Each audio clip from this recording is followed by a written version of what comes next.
دارو، مرهمی که حالا خودش دردی شده مضاعف بر دردهای بیشمار مردم ایران. میگویند پیدا نمی شود، اگر هم بشود قیمتش زیاد است.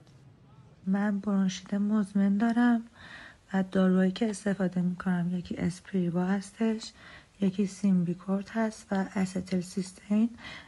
اسپرای تنفسیم خیلی کمه، یعنی تا داروخونه آشنا نباشه برات کنار نمیگذاره و اصلا نیستش. در داروخونه‌های شهرستان چابهار نه سرم پیدا میشه نه قرص و شربت‌های چرک خوش کن. باید به 10 نفر زنگ بزنی تا بهت بدن و اگر کسی آشنا و پارتی نداشته باشه باید از مریضی بمیره. مجلسی که این روزها مشغول خط و نشان کشیدن برای معترضان است، حالا که وضعیت دارو به اینجا رسیده، طرح سوال از وزیر بهداشت را اعلام وصول کرده. اما علت این شکل کم سابقه از کمیابی دارو در ایران چیست؟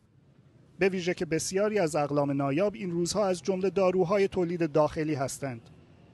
کارشناسان میگویند این وضعیت نتیجه عوامل مختلفی است، از جمله حذف ارز ترجیحی برای واردات مواد اولیه، مافیای دارو، سوء مدیریت در فروش و توزیع و تلاش دولت ابراهیم رئیسی برای تعیین دستوری قیمت دارو که پایین‌تر از هزینه تولید آن برای شرکت‌های سازنده است.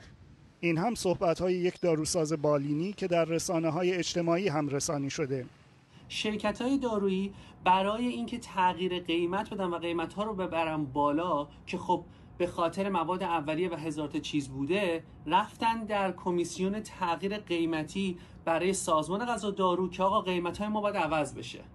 اما بر اساس قانون اولیه خود کشور ما وقتی که اینا میرن برای تغییر قیمت دارویی باید همچنان پخششون ادامه داشته باشه اگر محصول دارن. اما خیلی از این شرکت‌ها با اینکه شاید مواد اولیه و دارو رو داشته باشن، وقتی رفتن تقاضای تغییر قیمت دادن، در پخششون رو بستن که قیمت‌ها تغییری بکنه، بعد با قیمت بالا و تقاضای بالا پخش کنن تو بازار. این وضعیت به معنای نوعی از احتکار داروست که گفته می شود محدود به شرکت‌های داروسازی نیست. اینجا خوابگاه دانشگاه علوم پزشکی اهواز جمعه 2 هفته پیش. دانشجویان میگویند حراست و بسیج دانشجویی عقب کشیده بودند تا نیروهای امنیتی آزادانه دانشجویان را سرکوب کنند. وقتی امنیتی ها هم رفتند، آنها این جعبه ها را در دفتر بسیج دانشجویی پیدا کردند. پر از اقلامی که این روزها در داروخانه ها پیدا نمی شوند.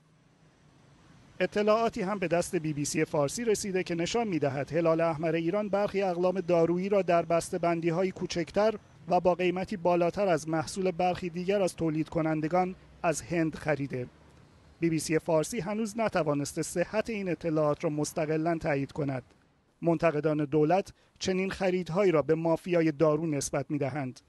از سوی دیگر حکومت ایران مثل گذشته کمبود دارو را همچنان به تحریم‌ها گره می‌زند. این حرفای نایب رئیس اتحادیه وارد کنندگان داروست که میگوید دارو تحریم نیست، اما تحریم مالی به معنای تحریم دارویی است. ایران داروهای تولید شده از کمپانی‌های آمریکایی را از دفاتر این کمپانی‌ها در کشورهای اروپایی مانند هلند یا روسیه خریداری و وارد می‌کند. آمریکا دارو را تحریم نکرده ولی مکانیزم مالی ما محدود شده است. از این رو با دشواری می‌توان دارو را وارد کرد.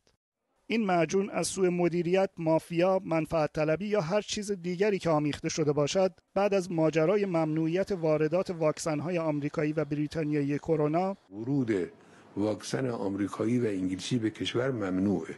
این پرسش را دوباره مطرح کرده که در معادلات سیاستگزاران ایران جان ایرانیان چقدر ارزش دارد. آرش مومنیان، BBC.